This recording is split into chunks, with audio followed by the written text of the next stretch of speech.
Asante na nyinyi karibuni Zogowali. Majina naitwa Rajabu Angola, ndio mwenyekiti wa mtaa wa Zogowali.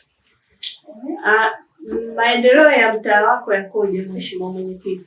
Maendeleo ya mtaa yanaendelea kwa kasi zaidi na nguvu na hali mpya kwa juhudi za mheshimiwa wetu Rais Mama Samia Suluhu Hassan kwa kutuongezea madarasa, lakini bado tuna watoto wengi na ametuahidi atatuongezea tena madarasa mengine. Tulikuwa na madarasa 4, sasa hivi tuna madarasa 6. Ni ya shule ya msingi ama sekondari? Ni ya shule ya msingi Zogowali.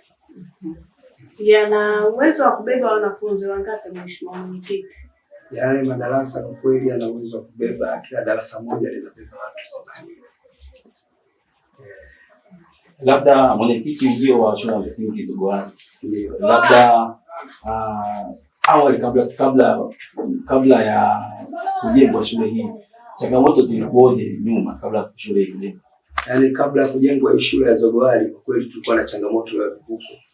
Watoto kwenda shule Rubakaya walikuwa wanapata shida kipindi cha mvua, kwenda Nzasa na walikuwa wanavuka mto, kwenda Gogo na walikuwa wanapata shida kuvuka mto Kinwani. Kwa hiyo kwa kweli tulikuwa na shida sana wana Zogowali. Labda baada ya kutatuliwa tatizo sasa tumeona shule ya msingi ya Zogowali imeanza kujengwa na mmepewa baadhi ya madarasa. Labda uhitaji wa shule hiyo ni nini? Uhitaji wa shule ule kwa sasa hivi tulikuwa nao ni kuongezewa madarasa na kuongezewa walimu, kwa sababu walimu bado ni wachache, watoto ni wengi sana. Hasa mula huu wameandikwa wengi, yani madarasa tuliongezewa 2 ni madogo. Yani tungepata hata madarasa 3. Kidogo yangekizi hali. Labda hali ya shule ikoje? Changamoto ya maji labda na viwanja vya kuchezea mpira, hali ikoje mazingira ya shule? Shuleni tulikuwa na kisima kirefu, lakini kisima chenye maji ya chumvi, ila tumepata mfadhili mwingine wa kujitolea kisima kifupi chenye maji baridi. Na eneo la michezo lipo ila bado halijalimwa, ila tuna mpango wa kulima kisha mvua. Mbali na kuelezea swala zima la elimu, je, hali ikoje katika changamoto ya miundombinu ndani ya mtaa wako hata kipindi cha mvua inanyesha? Hasa kipindi hiki kwenye changamoto ya miundombinu kwa kweli hiyo ni shida, kwa sababu kwenda zahanati yetu ya Zogowali kufikika ni ngumu hata bajaji, kutokana hali zimekuwa ni ya maji michanga. Laiti kama tungepata vifusi kuelekea zahanati tungeshukuru sana.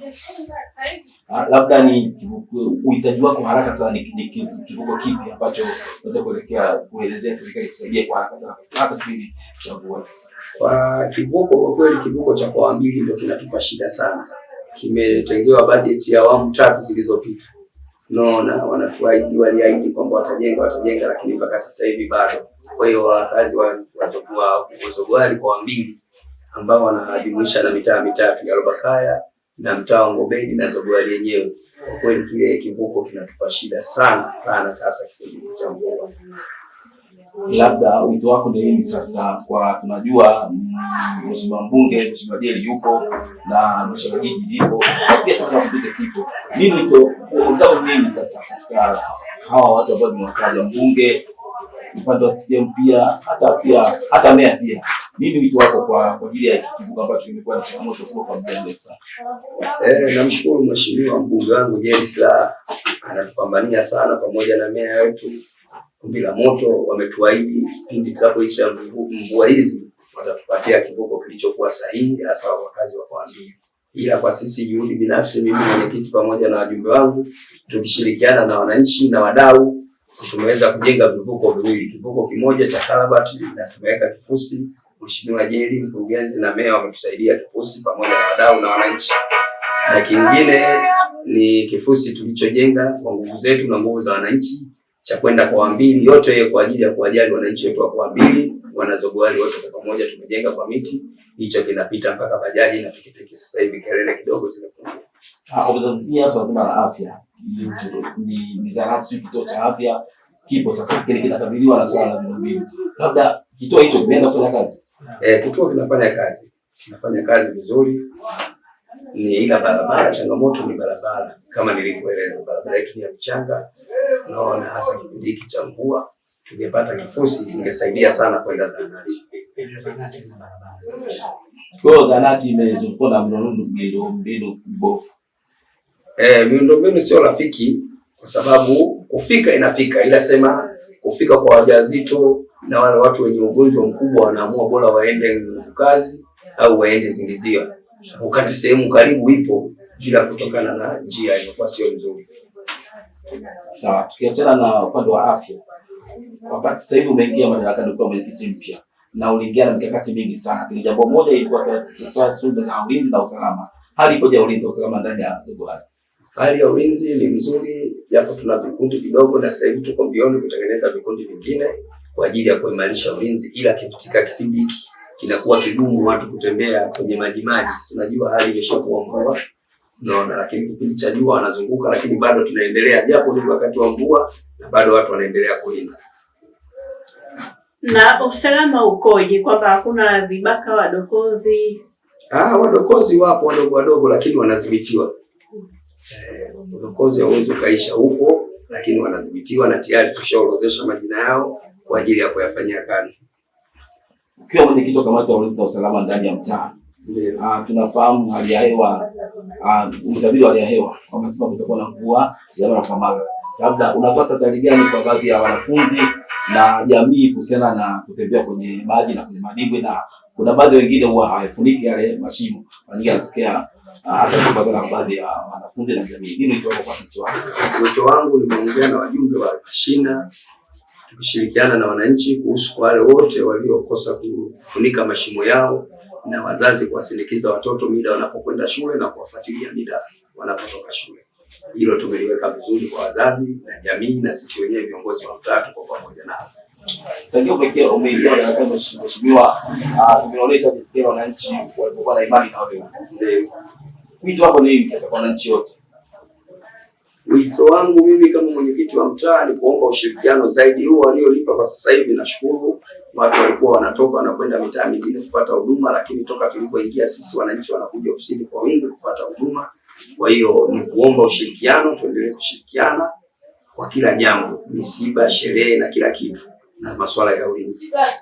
Mwisho mwenyekiti, tunafahamu Togolani ni mtaa mkubwa, upo karibu na makamu wa rais. Una neno gani kwa jirani yako makamu wa rais akusikia? Jirani yangu mimi sina msemo naye, ila alikuwa pindi aliporudi nilitoa salamu zangu, aliniahidi atakufika atatuita kama serikali ya mtaa tukaongea naye kama makamu wetu wa rais. Hilo ombi lishakubalika, kwa hiyo muda wote tu tunamsubiri atapofika tutakwenda kuongea naye. Mtaa wa Togolani umejaa na wajasiriamali wengi na vikundi vingi. Na swala la soko likoje? Labda hilo. Swala la soko kwa sasa hivi bado limekuwa gumu, ila ndio tuko mbioni kufuatilia swala la soko na swala la sehemu ya kuzikiana. Hilo ndio muhimu sasa hivi.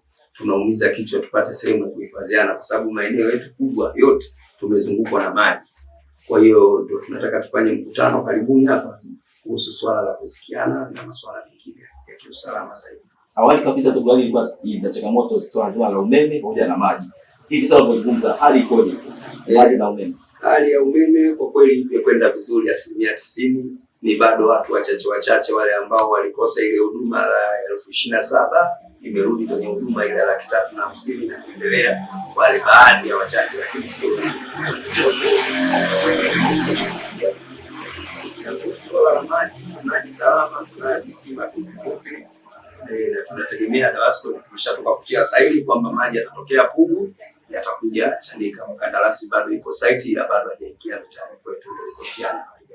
Hali kuja changamoto ya maji sasa, watu wanapata wapi maji? Sasa hivi wanatumia maji ya visima tu, visima vya kawaida vya asili yani. Okay. Sawa, mwisho kabisa tunafahamu ardhi ni changamoto kubwa katika mitaa mingi sana.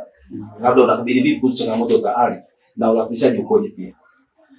Swala la urasimishaji hilo nalo lilikuwa ndio changamoto sana, na mpaka sasa hivi bado tunaumiza kichwa, na nimeahidi nikutane na mwenyekiti wa urasimishaji pamoja na mkuu wa urasimishaji Mjapo ili atueleze amefikia wapi, kwa sababu watu wameshalipa hela zao lakini hawajapata mawe na hawajapata hati mpaka dakika hii.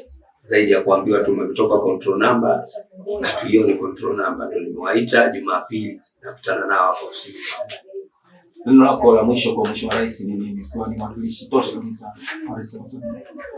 Neno langu la mwisho kwanza namuombea kwa Mwenyezi Mungu azidi kumpa nguvu na afya njema, ili itapofika hiyo tarehe wananchi wangu wa Zogwali wampambanie, kwa sababu katika mtaa wangu wa Zogwali toka 2024 kwenda 2025 ameniingizia milioni 38 katika mtaa huu wa Zogwali, ikiwemo madarasa hayo 6, matundu ya choo, madawati na mambo chungu mzima.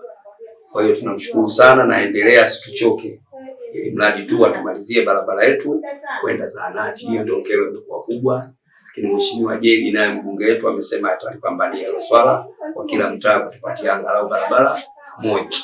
Kwa hiyo tunashukuru, wasitusahau.